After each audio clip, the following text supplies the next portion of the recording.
Table of contents, not too hard to remember. Number 1, decision. Ruth's decision, and that is chapter 1. Chapter 1.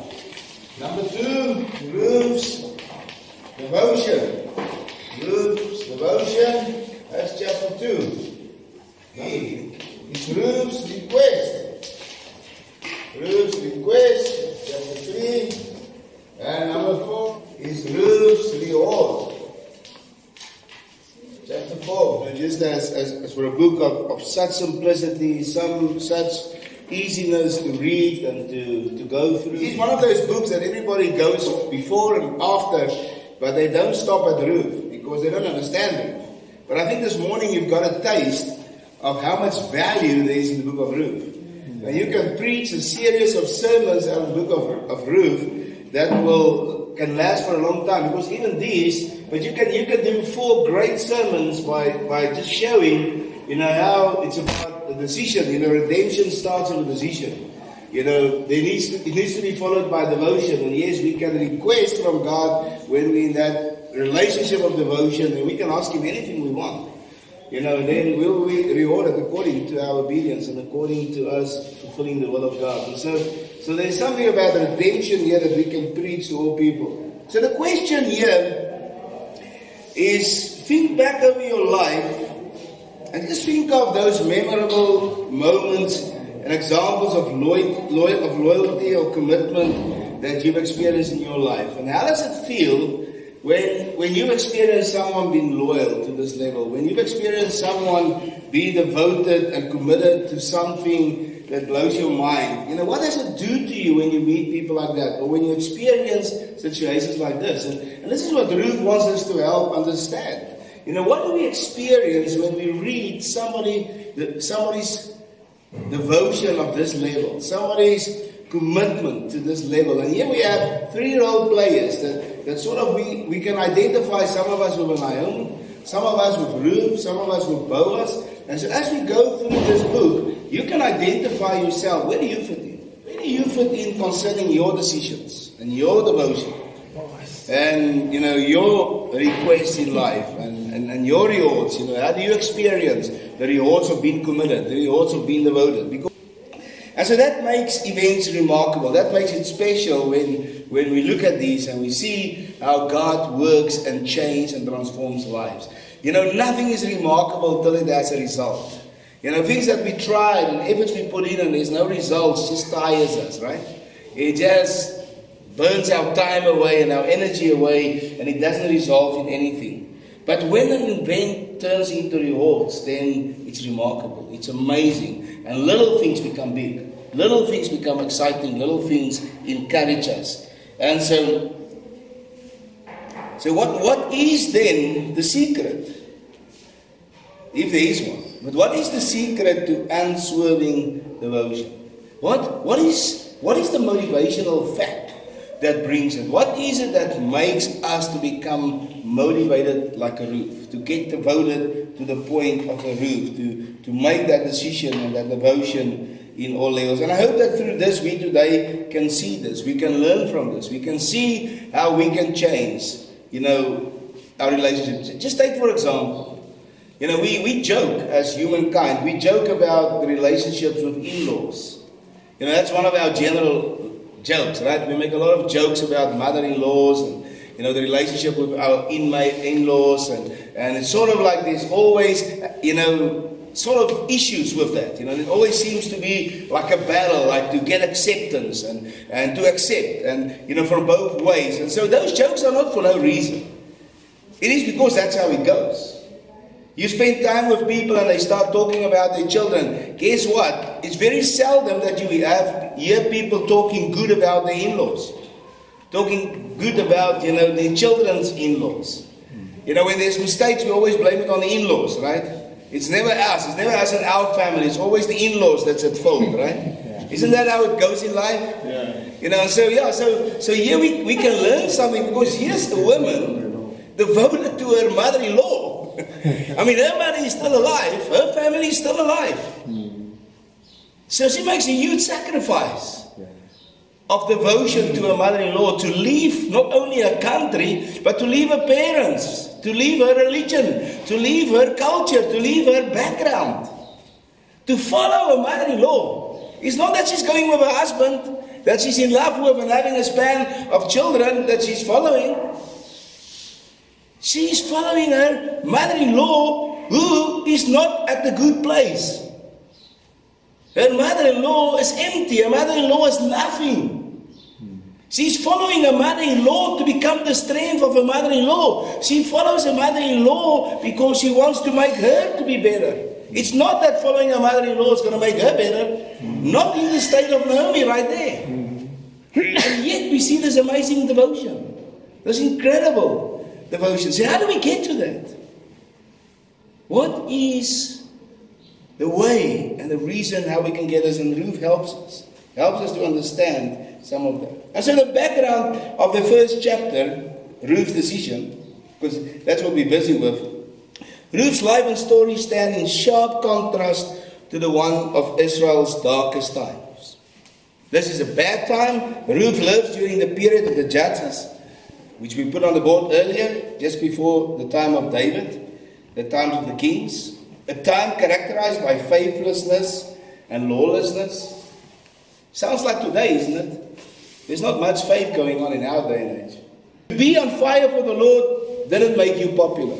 Because everybody else was living lawless. Everybody else was living separated from God. They lived faithless. They didn't care about God. They start worshipping other idols, other gods, which they create, some for themselves, but some because they've intermingled themselves with the other gods around them. And so again, exactly the same thing is happening right in our day and age, where people believe that all roads lead to the same God. You can be a Muslim, you can be a Hindu, you can be a Christian, and you're all fine, you're all equal, you're all the same, you're all going to go to heaven. And what a shame that we have fallen into such a trap. And so this is not an unfamiliar territory. We're not reading about a story that we cannot identify, a story that we cannot also see is taking place in our day and lives. I believe here in the days of Ruth, people also were living in fear of uncertainty. They lived running around like crazy to try and make any idea of life. And the harder they try, the worse it becomes. And here in Ruth's life, Naomi's life, we find someone who still has a faith in God, but has been burdened and hurt by the circumstances of the time. So Judges 21:25 sums up the area very well. In those days, there was no king in Israel. Or we can say in those days, there was no law in Israel. Everyone did what was right in his own eyes. Now you can read this for 2022. In 2022, in these days, there is no law. And everyone do what is right in their own eyes. Exactly the same. So we can identify with this. Ruth is not an old, historical book that's, ancient and that we shouldn't think about or thought about. No, it's here. It speaks currently to us who are living right now. It was a rare exception to what was going on in the world. But God is still revealing Him today through such rare occasions.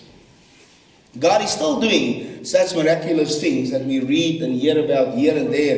It's not so often, it's not so many, but we still hear about the Ruths that are still out there, that still comes forward, that still speaks up, that still say, enough is enough, this needs to be stopped, this should not be tolerated, this is wrong, this is whatever else. And so it still happens. People who step out in faith and live a faith that can be an example to others. Moabite by birth, married an Israelite man, and had come with his entire family to her country because of a severe famine in Israel. So this is Ruth. How often is that going to happen? It happens in Ruth's life. It is likely that Ruth came to faith in Yahweh because of the influence of a Jewish husband and his parents. We know that Elimelech was a devoted Christian. He was a man that was seeking after God's, and he moved by, feeling and experiencing God's direction in his life.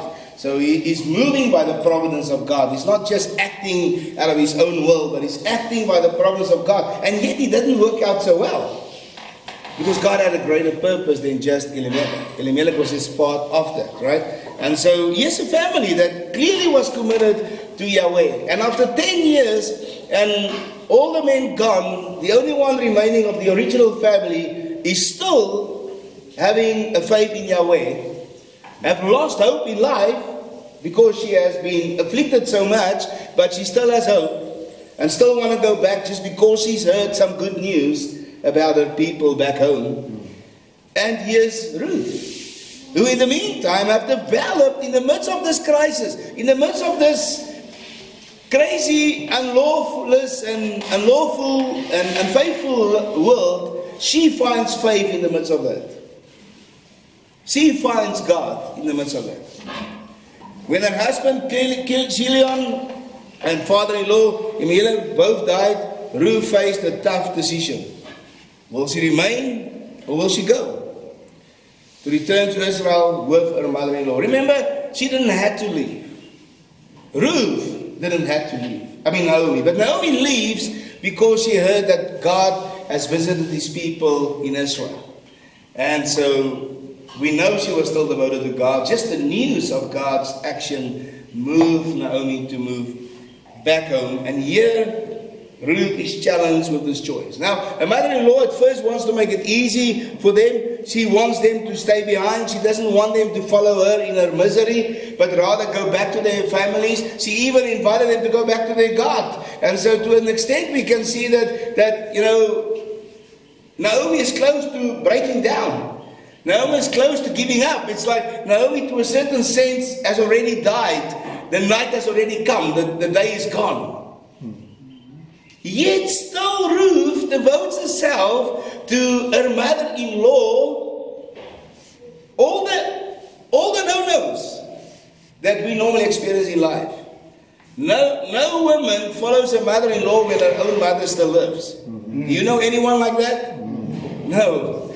But here she's willing to not only follow her mother-in-law while her mother is still alive, she is willing to follow her to a foreign country, who serves a foreign God, who has a foreign culture, where she is not that easily acceptable, where it's not easy, especially for a woman, to step into that world, because abuse is so often the end result for women like this. She knew all that. And her mother-in-law doesn't seem like she's going to last, yet she still follows her. Commitment. Fascinating story that develops of love, of commitment, and of redemption. Love, commitment, and redemption. This story points to what an intimate love relation is all about. It points to what commitment really requires from us. See, it's easy to commit myself to something that's not going to cost me something. But when there's faith, we need to commit to something we cannot see. We need to commit to something we don't know. Yeah.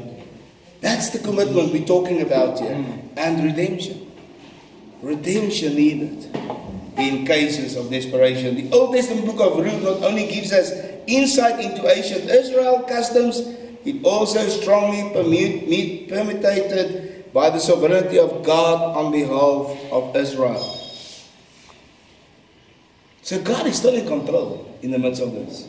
Ruth helps us to understand that as miserable as it goes, God is still in control. He's still sovereignly the one in control. And what seems to be bad actually is part of a good plan of God. God permits what seems to us to be all disastrous, and yet God still turns it out for good, because it's His will. It's perceived by Naomi for bad. She at this point only experienced it for bad. She doesn't see the good anymore. She's completely afflicted. And in the context of prayer and the blessings that comes from prayer, we see that it demonstrates to us the truth of 2 Chronicles 16 verse 9, which says, "For the eyes of the Lord run to and fro throughout the whole earth to show Himself strong on behalf of those whose hearts is loyal to Him." And so it doesn't matter where we go through. The story of Ruth tells us that God sovereignly is in control. And God is there. You're not alone. God is there with you through the fires, through the difficulties, through the struggles, through the valley of death. God is there with us. And through these circumstances, God will reveal His providence to us. And so God's providence is very special in the book of Ruth. Because of her selflessness, Ruth became the wife of Boaz and the great-grandmother of King David. Because of her faithfulness, Ruth gained a privileged position in the lineage of Christ Jesus. Now, who could have decided that? And who could have determined that that will be the reward for a woman who loves, who is committed, and who has received redemption, and now stand firm, committed to her mother-in-law against all the odds, against all the expectations.